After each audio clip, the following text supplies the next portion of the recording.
Bonjour, bienvenue, merci d'être venu.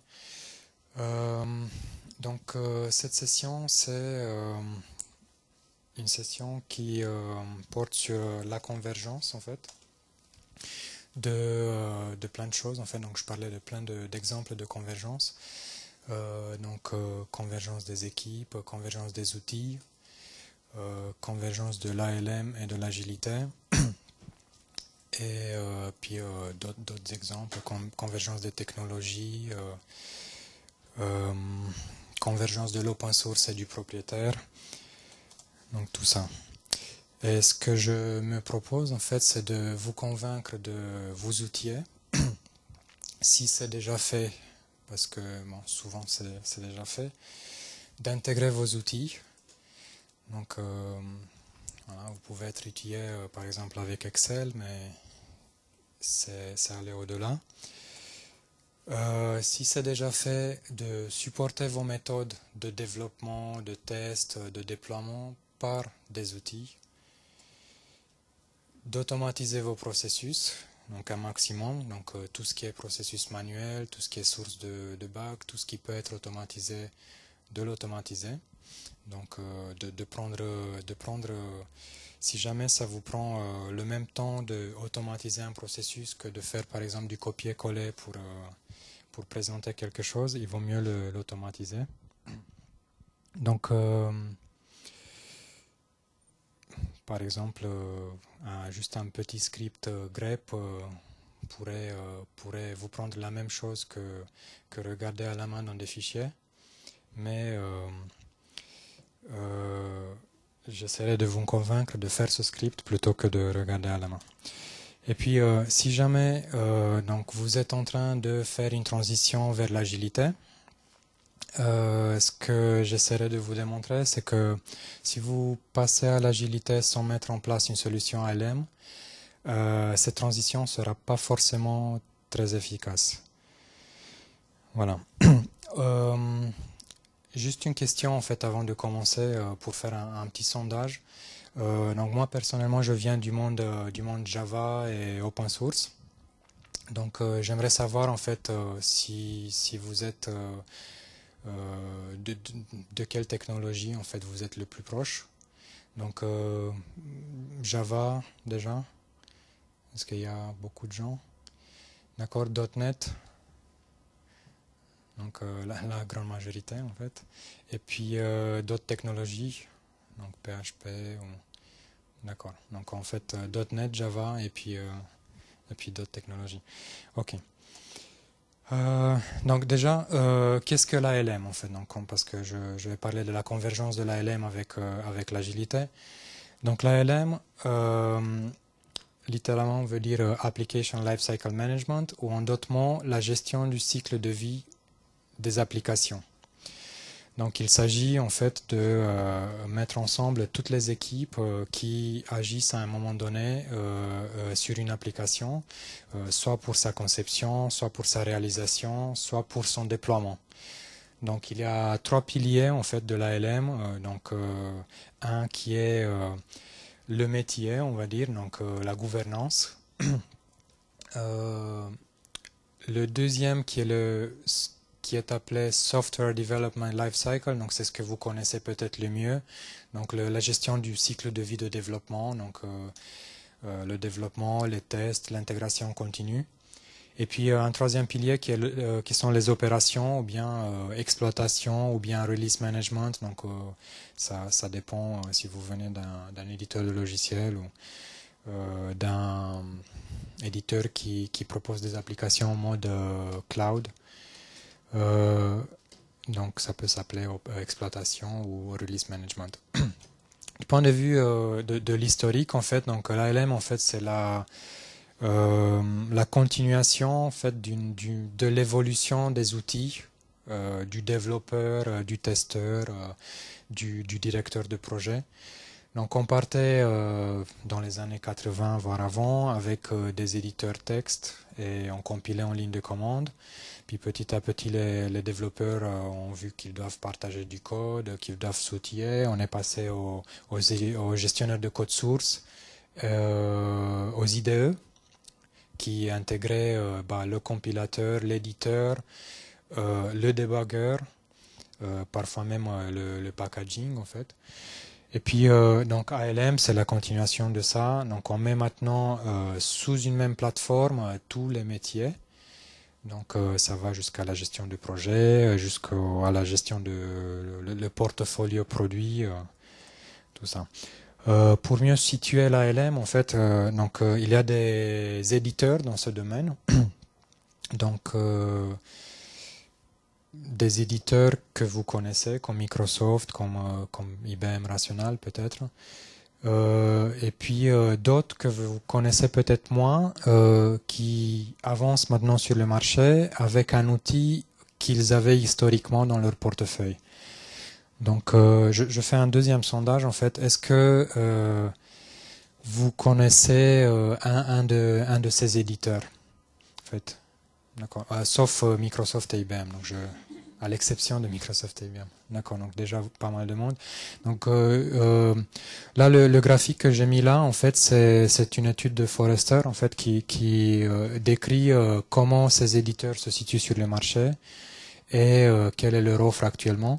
Donc, pour prendre un exemple, CollabNet, vous le connaissez peut-être pas, mais vous connaissez certainement Subversion. Donc, CollabNet, c'est ceux qui ont mis en open source Subversion.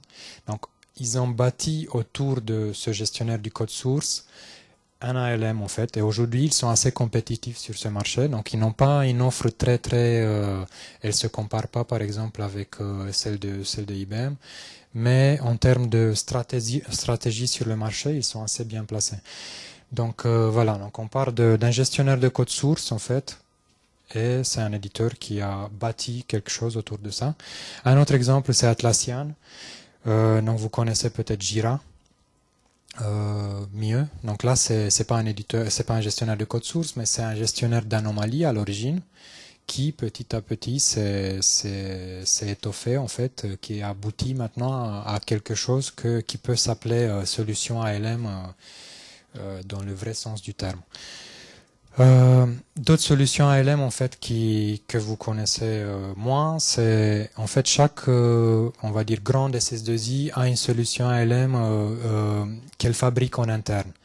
On le sait pas, mais par exemple chez Bull, il y a une solution ALM qui est construite en interne par les équipes et qu'ils mettent en place à chaque nouveau projet qu'ils développent. Capgemini c'est pareil, chez SAP il y a SAP Solution Manager qui fait office un petit peu, qui se rapproche un petit peu de ce domaine. Donc c'est des grands éditeurs de logiciels ou des grosses SS2I qui ont dû forcément bâtir quelque chose en interne. Tout comme Microsoft qui utilise son propre Visual Studio Team System en interne pour construire après maintenant la solution ALM que vous connaissez. L'agilité maintenant, parce qu'on est chez Scrum Day. Donc je ne vais pas donner la définition de l'agilité par rapport à opposer du cycle en V, etc. Donc je vais juste poser la valeur, enfin la définition absolue. Donc vous avez les quatre valeurs en fait que l'agilité prend en fait. Donc l'interaction avec les personnes, plus que les processus et les outils. Donc là déjà on voit une divergence avec l'ALM, alors que moi je vais vous parler d'une convergence, mais on va voir que ça converge très bien. Un produit opérationnel plus qu'une documentation pléthorique, collaboration avec le client, réactivité face au changement. Donc ça c'est les principes agiles. Plus concrètement en fait, comment je définis l'agilité aujourd'hui, parce qu'on ne peut plus dire voilà c'est opposé à la méthode ancienne. Plus concrètement en fait il s'agit des équipes auto-organisées qui ont un pouvoir de décision, donc un pouvoir de décision qui est descendu au niveau des équipes, des équipes qui livrent souvent, tôt, et des logiciels qui fonctionnent et qui sont utilisés, donc dont les fonctionnalités sont utilisées, donc sans fonctionnalité qui n'est pas utilisée, sans fonctionnalité finie à moitié, donc utile. Des logiciels fonctionnels et utiles. Des équipes qui collaborent avec les experts métiers sur une base quasiment quotidienne. Toujours un principe qui est généralement adopté par l'agilité, c'est que ces équipes cherchent l'excellence technique et la qualité de la conception dès les premières phases du démarrage de développement. Et puis l'amélioration continue fait partie aussi d'une démarche agile. Donc en vue de ces définitions-là, qui en fait s'estime agile en fait, qui est dans un environnement qui, au vu de ces définitions-là, est agile. Personne? C'est ok. Donc vous êtes plutôt à la recherche en fait d'aller vers ces valeurs. D'accord. Donc c'est pour ça peut-être que vous êtes venu au Scrum Day. D'accord. Donc c'est de l'agilité. Donc pour continuer.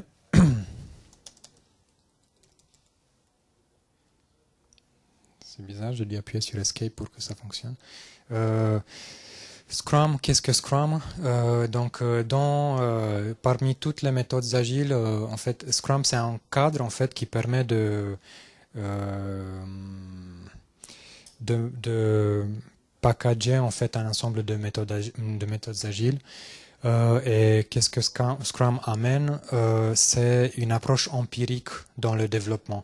Donc Ken Schwaber, que vous allez voir tout à l'heure en fait à la keynote de clôture, a un exemple qu'il donne très souvent pour définir Scrum et cette approche empirique justement, qui est que Scrum fonctionne comme un thermostat. Donc l'objectif étant de garder la température constante dans une pièce.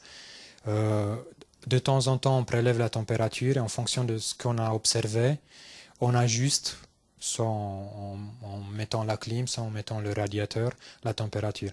Donc c'est une approche empirique qui se oppose en fait à une approche, on va dire, algorithmique, dans laquelle j'essaie de garder la température constante avec des facteurs qui peuvent influencer cette température. Donc, par exemple, quelle est la température extérieure? Est-ce que la fenêtre est ouverte ou fermée? Est-ce que la porte est ouverte ou fermée? Est-ce qu'il y a une personne qui rentre ou une personne qui sort? Est-ce que cette personne a un ordinateur portable ou pas?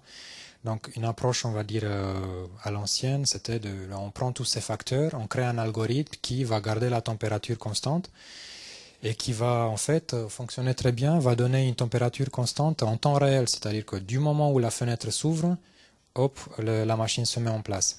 C'est une approche qui fonctionne, mais dès qu'il y a un facteur qui est perturbant, qui n'est pas connu par l'algorithme, ça ne fonctionne plus. En revanche, dans Scrum, l'approche empirique fonctionne mieux, sauf dans le cas où cette itération où je prélève la température est trop longue.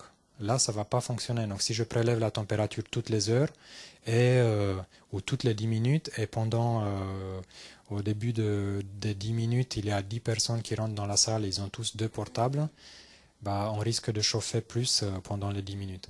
Donc, Scrum, ça marche mieux quand on réduit l'itération. Sprint aussi, c'est quelque chose que Scrum introduit, la notion de sprint, donc une durée de temps qui est constante,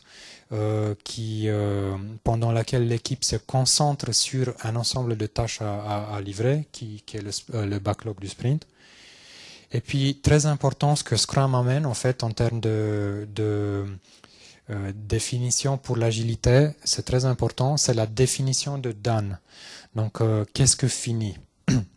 C'est-à-dire que le moment où je dis j'ai fini mon application ou j'ai fini ma fonctionnalité, Scrum impose, Scrum ne dit pas qu'est-ce que fini, mais impose qu'une définition de fini soit disponible dans l'équipe. Donc il faut que je donne cette définition. Qu'est-ce que veut dire fini? Est-ce que les développements sont finis ou bien développement fini, la revue était faite, elle a passé, j'ai des tests unitaires qui couvrent X% de mon code, la build n'est pas cassée, les performances n'ont pas baissé de plus de 5% avec le rajout d'une fonctionnalité. Donc tous ces facteurs-là en fait sont très importants à définir parce que c'est en fait un sort de contrat en fait qui dit voilà, la tâche est finie. C'est ça qui voilà. Donc ça c'est une chose qui est amenée par Scrum. Après, vous avez les autres artefacts et puis que Scrum amène comme les rôles et les artefacts, donc les rôles de Scrum Master, Product Owner, l'équipe qui a un rôle très important. Et puis les artefacts, Product Backlog, Sprint Burn Down, et les réunions classiques, donc planning, rétrospective, stand-up. Donc pour revenir à l'ALM et voir comment l'ALM et l'agilité en fait convergent. Donc je reprends les trois piliers de l'ALM dont je vous parlais. Donc un c'était la gouvernance, le deuxième c'était le Software Development Lifecycle qui est ici au milieu. Et puis le troisième c'est l'exploitation. Donc vous voyez l'exploitation intervient une fois que la V1 est finie et pendant la TMA, donc pour les mises à jour. L'exploitation intervient aussi pour le monitoring en fait, donc vérifier que le serveur tourne, qu'il est up tous les jours, que les performances ne sont pas dégradées par les données qui s'accumulent, etc. Nettoyer les logs, tout ça. Développement d'une V2, ça rentre toujours dans le Software Development Lifecycle, et la gouvernance, donc c'est le métier, c'est la gestion du portfolio de projets, portfolio client. L'agilité, en fait, qu'est-ce qu'elle a essayé de faire? C'est de unifier, en fait, rapprocher le métier du développement. Ça, c'est l'agilité. Et puis, il y a un autre mouvement dont je voudrais vous parler qui s'appelle DevOps, qui essaie de rapprocher le développement de l'exploitation. Donc, c'est-à-dire que faire en sorte que les développeurs pensent aussi à l'après-développement. Donc, si vous êtes dans une startup, vous n'avez pas ce problème parce que dans une startup, vous êtes à la fois développeur, consultant, exploitant, vous vous occupez de tout. Par contre, il y a beaucoup de cas en fait où un développeur, par exemple, ne connaît pas du tout qu'est-ce que c'est mise en production ou load balancing ou monter en charge ou des choses comme ça. Donc le mouvement DevOps se propose, en fait, se donne comme objectif de rapprocher ces deux piliers. L'ALM lui-même, c'est une convergence déjà. Donc comme on a vu, c'est déjà au départ c'était le développeur. Après les gestionnaires de code source et les IDE les ont rapprochés. Donc ils ont vu qu'ils doivent partager du code, etc. Après, on a vu le rapprochement avec les équipes projet, donc tout ce qui est gestionnaire de tâches, gestionnaire d'anomalies, gestionnaire documentaire, qui a rapproché tout ce monde, en fait, développeur, gestion de projet, et tout le monde est dans le même cercle. Donc là, j'ai mis donc un gestionnaire d'anomalies qui est Bugzilla, et puis un gestionnaire, un wiki qui est le wiki d'Atlassian. Et puis maintenant, donc l'ALM, en fait, donc on passe au-delà et le métier, l'exploitation, tous se retrouvent autour d'une même plateforme qui est intégrée, en fait. Donc ça c'est la convergence vers l'ALM. Donc c'est un autre exemple de convergence. Souvent, en fait, un cas de figure que vous voyez souvent dans les entreprises, donc on a toutes ces bases de données, en fait, qui sont souvent séparées. L'ALM ne se propose pas de les unifier forcément. On peut les laisser comme elles sont. Il y a des approches ALM qui vont faire plutôt une intégration par le reporting, une intégration par le haut. Donc les bases de données restent en place et on unifie d'une autre façon tous ces corps de métier. Donc là vous avez QM, c'est Quality Management, donc le test, qui souvent ils ont leur base à eux. La gestion du code source et les développeurs, c'est leur base à eux. Et puis après, donc release management, c'est ceux qui font l'exploitation, les opérations. Les builds, souvent c'est aussi à part en fait. Donc souvent entre les builds et le gestionnaire du code source. Heureusement qu'il y a maintenant l'intégration continue qui permet par exemple de taguer automatiquement un code source pour savoir quel code a servi à créer une certaine build, mais souvent c'est séparé en fait, il y a une build qui part et puis après on ne sait plus d'où elle vient. Puis les tâches pareil, donc gestion de projet qui est souvent séparée. Donc la LM se propose de mettre tout ça ensemble, donc parfois en ramenant tout dans la même base, parfois tout simplement intégrant toutes ces bases-là sous une même UI, donc comme nous allons voir. Là, je parle un petit peu du reporting, sachant que, bon, on va voir un petit peu plus tard que un avantage des nouveaux ALM, c'est qu'ils se rapprochent plus des développeurs en fait, et donc moins de, on va dire, des directeurs produits.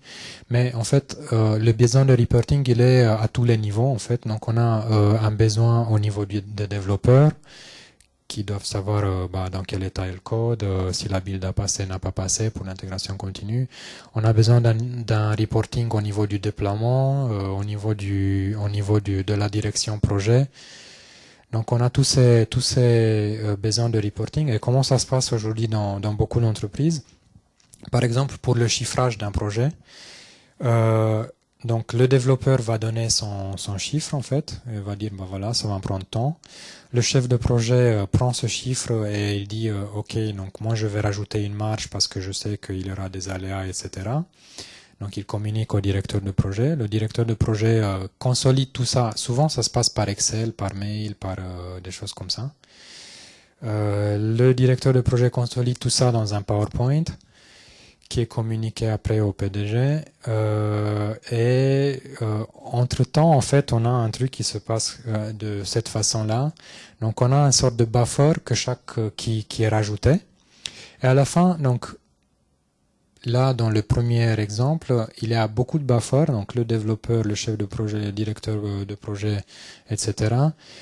Le projet peut être livré à temps, à l'heure, avec le budget prévu. Sauf que, en fait, on est passé au-dessus des problèmes, on les a pas vus. Donc, j'ai vu par exemple des projets qui se sont bien finis, mais si on regarde au niveau des tâches, il y a des tâches qui ont pris, au lieu de prendre un jour, ont pris 10 jours, et l'inverse aussi. Des tâches qui devaient prendre 10 jours, qui ont pris un jour parce que on s'est trompé dans le chiffrage. Euh, donc, cette approche-là, en fait, où le reporting se passe par email, par différentes couches de hiérarchie, elle permet de passer au-dessus des problèmes et ne pas les voir. Donc, l'approche agile, lean et que les ALM renforcent, en fait, c'est, on va pas mettre tous ces buffers, en fait, parce que la base de données du développeur et la base de données du directeur produit, du directeur projet, elle est la même, en fait. Donc, tous les deux ont la même vision des choses. Par contre, effectivement, on risque de tomber sur des problèmes. Donc, on risque d'avoir moins de buffers et on tombe sur des problèmes. Mais parfois, c'est bien de voir ces problèmes-là. Et on sait qu'il vaut mieux corriger ce problème et la prochaine fois, on va passer au-dessus des problèmes sans avoir tout ce buffer et tout ce temps qui est perdu comme ça. Euh, pour revenir au DevOps, en fait, très rapidement, et comment il rejoint l'agilité, en fait, surtout. Donc, pourquoi ce mouvement a pris tant d'ampleur, en fait, depuis 2009? C'était en fait à cause souvent de l'agilité. C'est-à-dire que donc DevOps c'est quoi? C'est rapprocher le développement du test et du déploiement. Lorsqu'on est en mode agile, on est censé livrer rapidement un produit qui fonctionne et qui est de bonne qualité. Donc si on n'est pas outillé, si on n'automatise pas la mise en production, la mise en recette, si on est sur un mode qui est par exemple, une mise en production dure une semaine parce qu'elle est manuelle, parce qu'il y a des ajustements à faire, etc. On ne peut pas livrer tous les mois. Donc, on peut pas faire des sprints d'un mois, on ne peut pas être agile. Donc, si on veut livrer tous les mois, on a intérêt qu'une livraison se passe très bien, voire qu'elle est complètement automatisée. On appuie sur un bouton et tous les jars sont déployés ou tous les DLL sont déployés sur toutes les machines automatiquement, qu'il n'y a pas quelqu'un qui manuellement doit les mettre physiquement sur les machines. Et donc voilà, donc l'agilité a accéléré ce mouvement, notamment par l'introduction de beaucoup d'automatisation, l'introduction d'une coordination entre les équipes opération et développement. Et donc voilà, donc c'est un mouvement qui est assez intéressant. Donc quelques points d'accroche entre l'ALM et l'agilité. Les deux se proposent en fait, ont comme objectif de réduire le gaspillage. L'agilité par cette approche livraison rapide et livrée souvent afin de ne pas avoir des fonctionnalités qui servent pas, etc. L'ALM par l'élimination de tous ces buffers, par l'élimination du travail inutile, par l'automatisation du travail manuel. Donc les deux ont en commun cet objectif de réduire le gaspillage. Réduire les coûts et le time to market, en fait, donc le temps entre le début de développement ou même pas entre l'idée et la mise en prod de cette idée. Donc pareil, un point d'accroche. Améliorer la qualité, donc indéniablement. Donc l'agilité, un des piliers de l'agilité, c'est la recherche d'une excellence technique. Transparence et puis aussi rapprocher le métier du développement, donc livrer quelque chose qui répond aux vrais besoins en fait. Pour arriver au qu'est-ce que l'ALM peut apporter à l'agilité, j'ai fait ces quelques lignes en fait pour revenir sur les limites de l'agilité en fait. Il y a quelques limites et puis des excès qui sont possibles en fait avec l'agilité. Donc une limite, c'est ce qu'on appelle une organisation amnésique. Donc c'est-à-dire que l'agilité prend une équipe autogérée qui fonctionne très bien, mais l'organisation en fait dans tout ça, elle est en dehors de tout ça. Donc l'équipe elle est autogérée, au bout de quelques sprints, elle atteint on va dire sa vitesse de croisière, elle livre en temps et en heure des fonctionnalités. Par contre, l'organisation dans son ensemble, elle bénéficie pas de ça. En plus, si on a plusieurs équipes qui fonctionnent en mode agile, on peut avoir plusieurs unités de mesure en fait. Donc, lorsqu'on est sur une approche, on chiffre les tâches par des story points et pas par des heures comme ça. On peut avoir une divergence entre deux équipes. Les deux équipes n'ont pas la même unité de mesure. La remise à zéro, c'est aussi une limite de l'agilité, à mon sens. C'est-à-dire qu'une fois qu'un projet est fini, on redémarre de zéro. Donc on doit encore attendre, on passe sur des nouvelles technologies. Par exemple, on doit attendre 3-4 sprints afin que l'équipe se réajuste. Donc pareil quand il y a des nouveaux arrivants dans l'équipe ou quand l'équipe elle est restructurée. Donc dès qu'on démarre un nouveau projet qui comprenne d'autres personnes, on risque de redémarrer à zéro.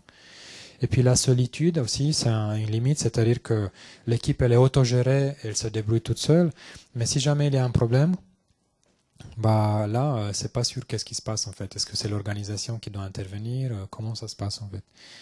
Et puis une autre limite, c'est qu'on essaie souvent de contourner. Il y a eu quelques sessions aujourd'hui sur l'offshore aussi. Quand on a des équipes très importantes et distribuées, donc qui sont pas localisées au même endroit. Quelques excès possibles de l'agilité, c'est des excès possibles, hein, ça se passe pas toujours, hein, donc c'est juste que l'agilité peut faciliter ça, on va dire.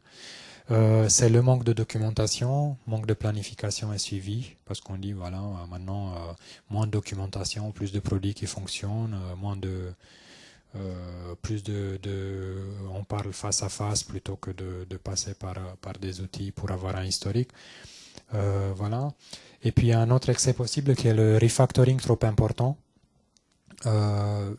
Suite aux remises en cause régulières et puis l'architecture qui doit être revue à chaque sprint si jamais on veut livrer tous les mois un produit qui fonctionne, c'est sûr que tous les mois on doit remettre en cause l'architecture pour permettre de faire rentrer les nouvelles fonctionnalités.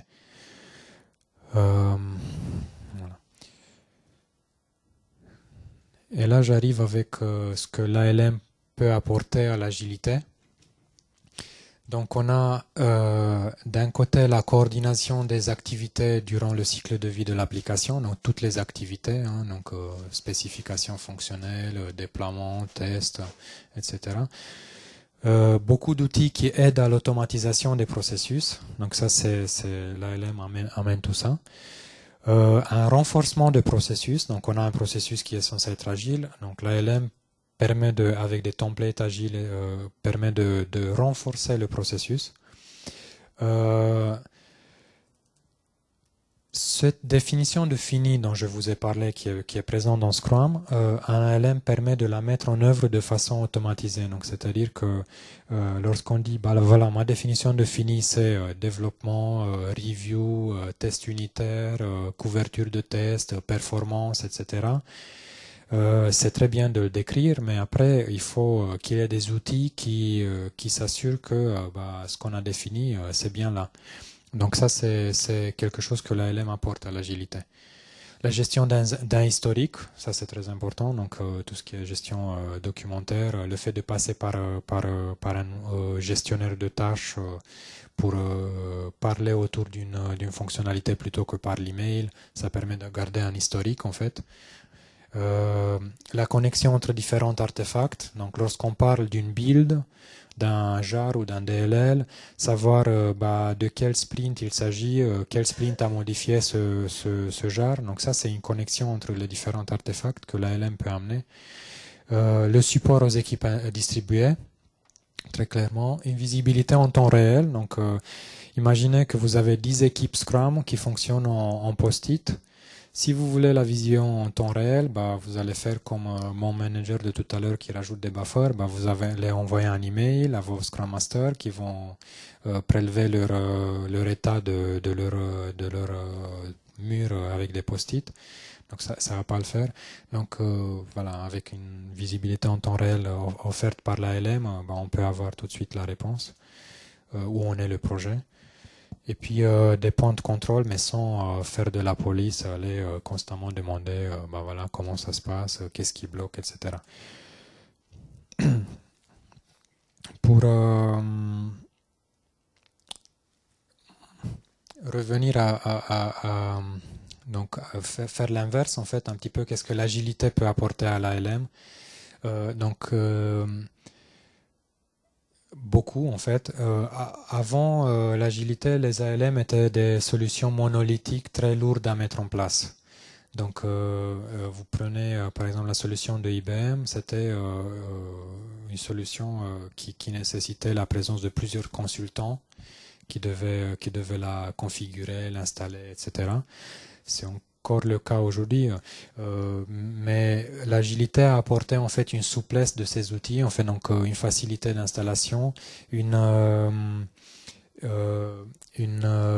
mise en place pas d'un seul bloc mais par étape. Donc on peut par exemple partir juste avec l'intégration continue et puis petit à petit construire autour de ça. Voilà.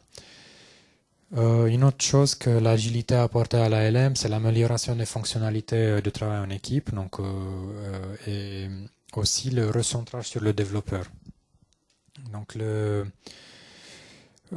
ALM dans les années 2000, parce qu'il y en avait quand même quelques-uns, il y a même Borland qui avait une solution ALM mais qui a fait quasiment faillite en fait. Donc ces ALM-là étaient centrés sur le directeur en fait. Donc c'était en fait beaucoup de police, beaucoup de on va dire lourdeur pour le développeur, tout ça pour fournir des rapports au directeur. Donc maintenant ça a changé. Les ALM se recentrent sur le développeur. Donc quand vous regardez qu'est-ce que les ALM amènent, donc elles amènent de l'intégration continue, de la visibilité au développeur. C'est surtout le développeur qui est important et moins le reporting qui est là aussi. Mais, et puis après aussi donc l'approche agile qui est concilier les fonctionnalités avancées avec la simplicité d'utilisation. Donc parce qu'un ALM c'est quelque chose d'assez complexe, mais ça doit y rester quand même simple d'utilisation. Qu'est-ce qu'un ALM agile?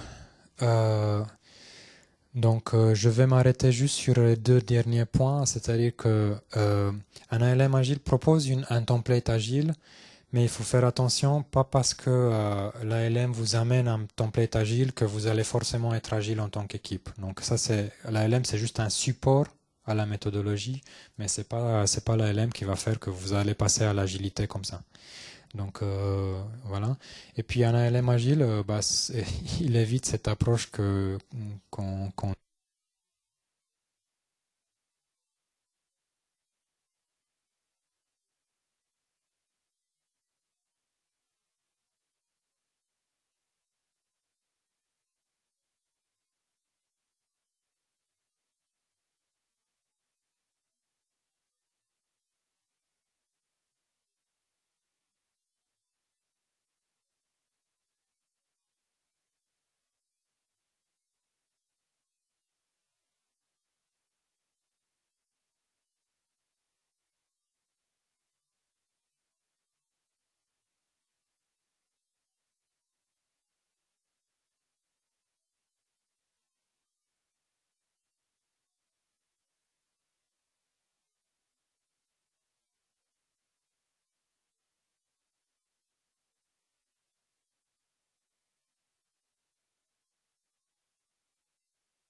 ancien était plutôt réservé à des projets très très importants.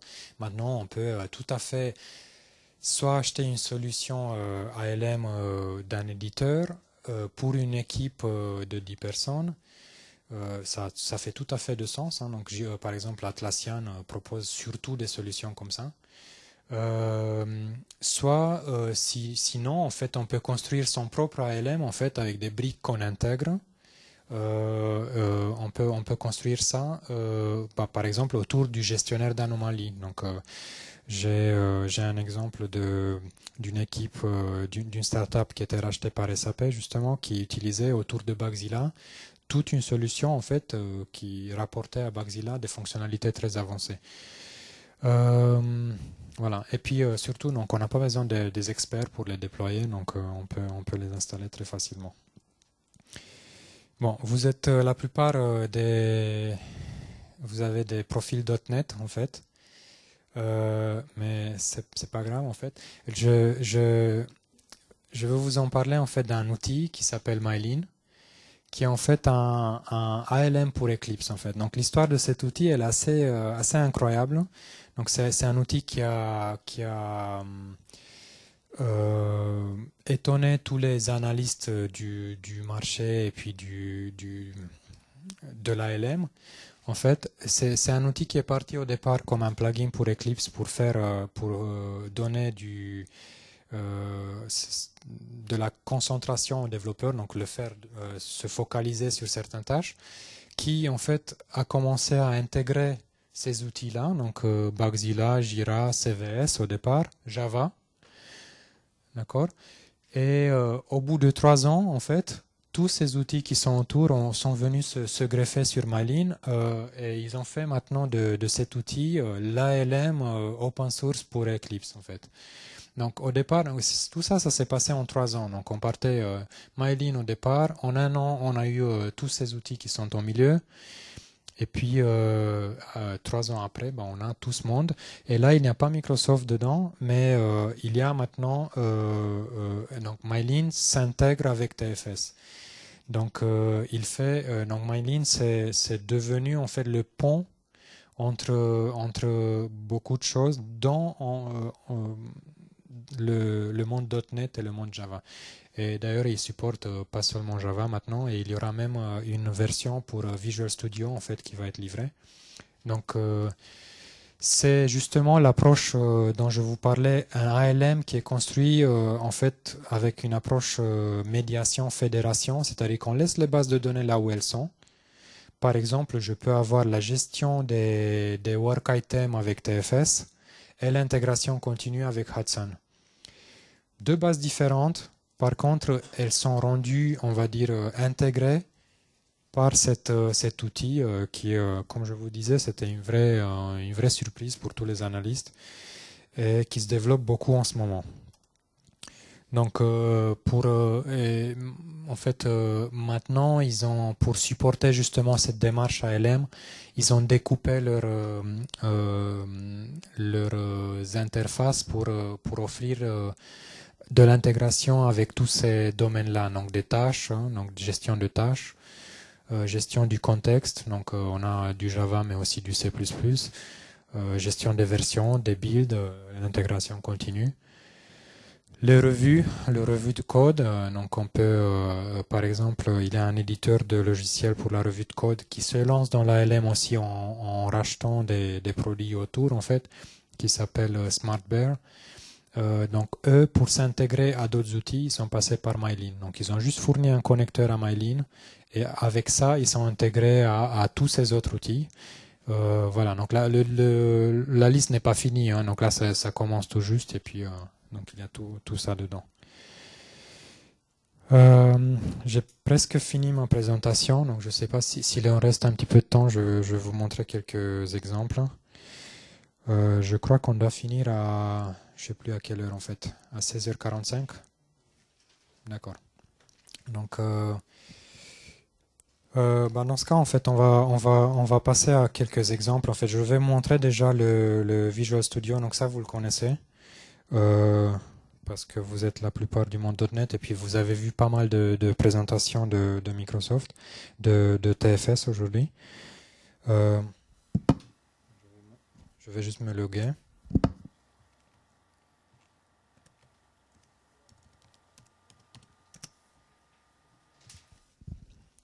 Donc ce que je veux vous montrer en fait, donc déjà comment un outil ALM peut par exemple proposer un support aux méthodes. Je ne sais pas si, donc c'est assez petit parce que j'étais obligé de passer en 1024 pour le film. Voilà, là je passe directement à l'intégration avec Eclipse. Donc là je suis dans Eclipse en fait, donc c'est un outil dans le monde Java en fait. Et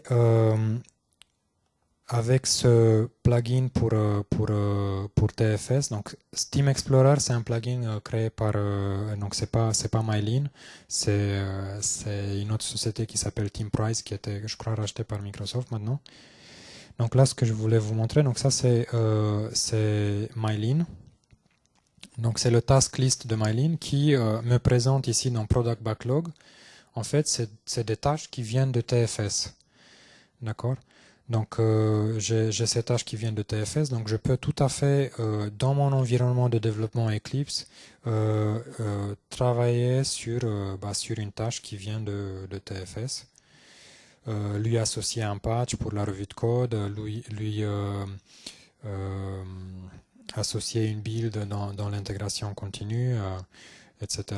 Donc si j'essaie de rajouter un repository. Donc ça, c'est tout ce que Mylene propose. Et par exemple, donc j'ai déjà installé celui de Microsoft. J'ai pas de connecteur pour Hudson, par exemple, mais si j'avais installé, donc j'aurais pu, par exemple, intégrer mes work items avec Hudson, qui fait l'intégration continue, on va dire plutôt dans un mode Java. Ah oui, donc là je suis pas connecté, je peux pas vous montrer. Donc c'était la liste des connecteurs que je peux encore amener. Donc la liste elle est très longue. Donc voilà, une convergence déjà open source et .NET, et puis après un support pour l'agilité par les outils. Donc ça, c'est pas Mylene qui rapporte, mais si vous regardez dans Team Explorer, donc vous avez ce template agile qui, juste avec à l'origine un gestionnaire de work item, j'arrive à gérer maintenant des sprints, des itérations. Voilà, donc là c'est une itération, un backlog, sprint backlog, un product backlog ici. Pour aller vers l'ALM, j'intègre également la gestion documentaire ici. J'intègre également les rapports. Je fais également l'intégration continue avec les builds. Donc ça c'est fait par les builds de Microsoft. Mais si je veux faire des builds Java, je passe par Mylene et je les build avec Hudson. Donc voilà, donc ça c'est un exemple. J'ai un autre exemple en fait. Donc comme je vous disais, on n'est pas obligé d'acheter forcément une solution ALM. On peut se la construire soi-même en fait. C'est possible aujourd'hui. Donc les outils sont très ouverts, il y a beaucoup d'API qui permettent de les intégrer. Et souvent, dans les startups, vous avez ça, en fait. Donc, vous avez quelqu'un qui est plus bidouilleur, qui va automatiser tous les processus, qui va intégrer le gestionnaire du code source avec le gestionnaire d'anomalies à travers le numéro du bug, etc., qui va mettre des règles lors du commit, tout ça. Donc, tout ça, ça peut se faire. Donc, effectivement, il y a des solutions intégrées comme celle de Microsoft où on peut très facilement rajouter ces fonctionnalités, mais on peut très bien le faire avec des outils open source. Donc là, j'ai juste une petite vidéo en fait qui montre donc ce qu'une startup a fait. Donc, en partant de Bugzilla, tout ça c'est géré dans Bugzilla. Donc, tous les, on va dire, work items que vous allez voir, donc ce que vous voyez ici, les features, les sprints, viennent de Bugzilla et c'est juste une surcouche au-dessus de Bugzilla. Donc, c'est un produit qui était développé en interne. Donc, qui rapporte donc, pour se rapprocher de l'ALM justement, donc un support multi-équipe. Donc, vous allez voir, il y a des dépendances entre les différentes équipes Scrum. Donc là j'ai la liste des équipes en fait qui utilisent cet outil. Donc là j'ai des features qui sont découpés en stories et les stories à leur tour sont découpées en tâches. Et là par exemple donc je clique sur une story qui bloque une autre story. Donc ça c'est une information très importante et ça permet en fait de synchroniser les équipes. Et lorsque je suis dans l'équipe qui doit développer cette story, je sais que cette story elle est importante. Je dois la livrer le plus rapidement parce que si j'ai un retard, je risque de bloquer une autre équipe et ça c'est contre-productif, c'est pas lean, c'est pas agile. Donc par exemple cette information elle est très importante pour moi. Encore une fois, derrière il n'y a que Bugzilla, hein, donc tous ces stories, c'est une customisation du gestionnaire d'anomalies en fait. Donc vous avez par exemple la hiérarchie, story, feature, story, tâche. Vous avez par exemple les dépendances, que ma story bloque une autre story, ou bien là je vais prendre une story qui est bloquée qui dépend d'une autre. Donc là je sais que je ne peux pas compenser cette story tant que l'autre équipe n'a pas fini. J'ai un backlog produit. Et là, en fait, très important dans l'agilité, le backlog produit doit exister déjà. Je ne sais pas comment vous le gérez. Souvent, ça se gère en Excel. C'est bien, mais c'est pas très intégré. Et le backlog produit doit être priorisé. Donc là, j'ai un exemple en fait où la priorité ici, priority metric, en fait, elle est calculée avec un algorithme qui tient compte de plusieurs facteurs. Donc le coût de la feature, son risque, son niveau de risque et son business value. Ce qui fait que par exemple, une feature qui a une valeur métier très importante, mais qui coûte très cher à développer, peut passer en fait avec cet algorithme derrière une feature qui a une valeur métier, on va dire médiane, mais qui est très très facile à implémenter. Donc c'est juste une liste de tâches priorisées, mais cette priorisation elle est automatique en fait. Donc là il y a beaucoup le backlog il est très très long, mais cet outil me permet d'avoir tout de suite les tâches les plus prioritaires en haut, comme ça je construis mon sprint très facilement. Donc voilà, ça c'est pour les priorités. Et puis un autre artefact qui est le burn-down chart. Donc vous allez voir, il est calculé toujours à partir de Bugzilla. Donc toute l'information elle est dans Bugzilla, il n'y a rien de plus. Et ça me permet de calculer ces artefacts Scrum avec donc quelque chose qui est intéressant, c'est je vais faire une petite pause en fait. Voilà, quelque chose qui est intéressant, vous voyez ces barres grises qui se rajoutent au départ du sprint, en fait, ça signifie en fait les features qui sont rajoutées. Donc, normalement, dans une approche agile, pendant un sprint, j'ai pas trop le droit de bouger le sprint, en fait, justement pour que l'équipe puisse se concentrer. Par contre, bon, en pratique, il y a un bug en production, on doit le faire forcément. Ou bien on a démarré le sprint, mais on n'a pas vraiment fini le planning. Donc il y a des tâches qui étaient en suspens, donc on ne sait pas. Donc du coup, ici vous voyez au début du sprint, juste après le démarrage, il y a des tâches qui se sont rajoutées. Donc elles apparaissent, je ne sais pas si vous voyez très bien, mais c'est en gris, des barres grises. Et ensuite, il y a des tâches qui sont supprimées du sprint parce que je me rapproche de la fin. Et je me rends compte que je ne peux pas tout finir, donc du coup je dis, ok, pour éviter que l'équipe se concentre sur des tâches qui de toute façon ne vont pas être finies, je les enlève du sprint. Et c'est cette courbe rouge ici. Donc la courbe bleue c'est le burn down et puis la courbe verte ça mesure la capacité de concentration de l'équipe. Donc ça doit coller sur la ligne qui est la courbe idéale. Voilà. Et là en fait donc je viens de mettre à jour une story pour dire que je l'ai fini et là en fait mon burn down en fait il est mis à jour automatiquement. Donc oui, donc je ne sais pas si vous avez vu, il a baissé. Donc là, il est comme ça, et puis il baisse automatiquement. Voilà. Donc pour finir ma présentation, donc déjà vu en fait les questions que je vous ai posées, donc vous n'êtes pas tout à fait agile, donc vous pensez à aller vers l'agilité. En fait, si vous allez vers l'agilité, n'oubliez pas la LM en fait. Et ce que je dirais en fait aujourd'hui dans la transformation de l'IT, en fait, c'est très effervescent en fait ce qui se passe aujourd'hui. Donc il y a trois amis de cette transformation. Donc c'est l'agilité, le deuxième c'est l'ALM et le troisième c'est le cloud. On n'a pas du tout parlé du cloud, mais c'est voilà. Donc vous avez ces trois-là, votre société va être très très très performante et en fait.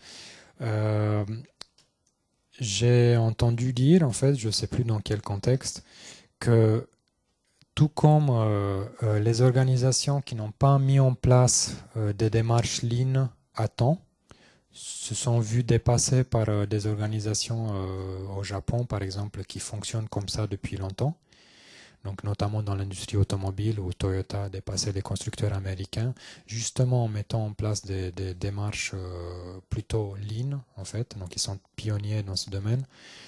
Donc les sociétés, les organisations qui ne mettront pas en place un ALM, bah, ça va fonctionner, mais vont être forcément moins performants que celles qui le mettront. En fait. Voilà.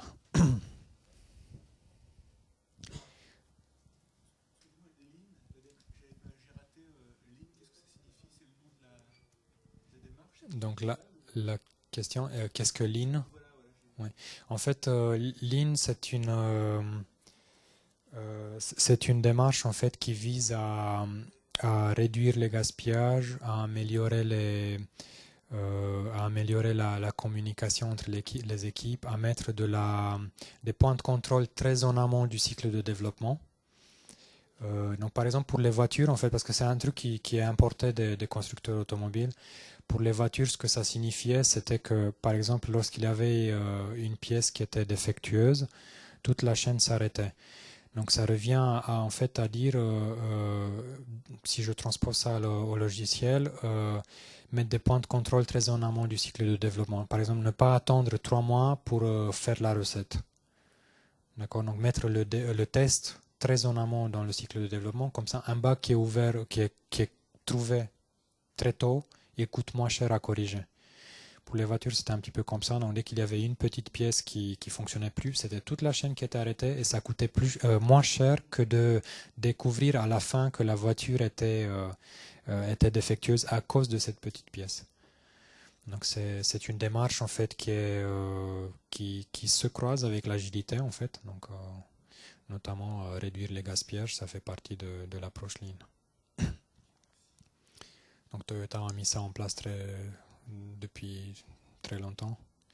On donnait souvent Toyota comme exemple pour Lean dans le logiciel, sauf qu'après il y a eu le problème des Prius qui était justement le contre-exemple en fait, où on a dû rappeler plein de voitures qui étaient déjà chez le client et là ça coûte très cher en fait. Donc ça aurait coûté moins cher de découvrir ces problèmes avant, de les livrer chez les clients après. Voilà. Quelles sont les autres questions que vous avez envie de partager?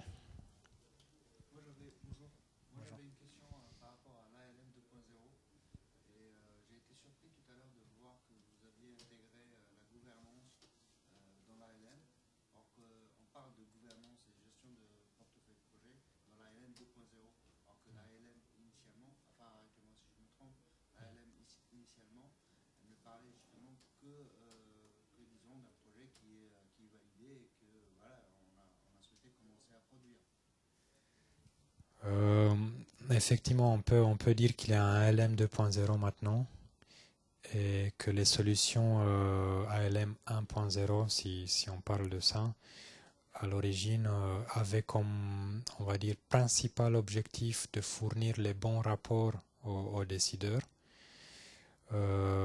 Et bon, effectivement, le rapprochement avec le métier, avec le portfolio de produits, s'est fait effectivement plus récemment. Donc vous avez raison. Oui. Donc en fait là j'ai présenté les trois piliers de l'ALM tel qu'il est défini aujourd'hui. En fait, ouais,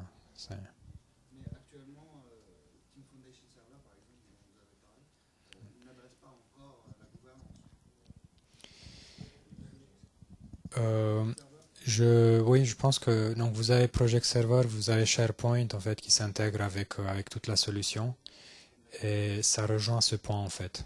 Donc c'est et l'agilité amène un petit peu ce rapprochement entre le métier et le développement.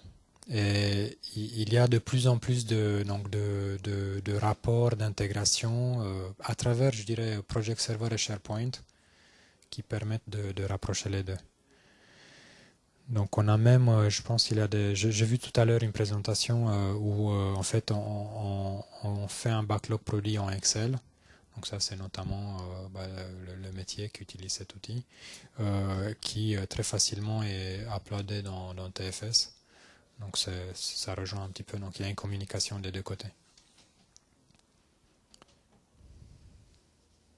Ouais. Excusez-moi, est-ce qu'il existe des solutions ALM qui intègrent aussi les contraintes DevOps? Pardon, notamment la gestion des ressources, la gestion des déploiements, etc. En fait, c'est une très bonne question. L'intégration continue, elle va dans ce sens en fait. Ensuite, tous les outils qui sont proposés pour automatiser les processus vont dans ce sens. Mais c'est vrai que les solutions ALM aujourd'hui sont assez pauvres de ce point de vue. C'est vrai. Et si vous regardez même la gestion des builds dans TFS, c'est relativement nouveau. Donc on a l'intégration continue qui date de 2001, on va dire. On a des outils open source qui sont très très aboutis aujourd'hui. La gestion des builds dans TFS, elle vient de démarrer en fait depuis quelques années. Mais on est encore au début en fait. On est encore au début du déploiement automatique de toutes ces problématiques-là. Mais donc l'intégration continue et l'automatisation de la qualité du code, donc les tests automatiques, le lancement automatique des tests, tout ça vont dans ce sens. Par contre, c'est un premier pas, mais il n'y a pas encore des choses qui automatisent vraiment de pousser vers le DevOps. Il existe des outils qui automatisent le déploiement. Il y a pas mal d'éditeurs dans ce domaine en fait. Par contre, c'est vrai qu'ils n'ont pas encore rejoint on va dire, le mouvement ALM en fait. Ils ne sont pas encore intégrés dans ces solutions ALM.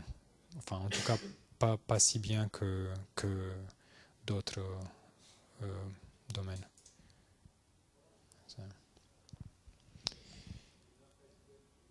Ok. Bon, donc s'il n'y a plus de questions, on va arrêter là. Donc il y a je crois que le keynote de clôture de Ken Schwaber tout à l'heure. Voilà.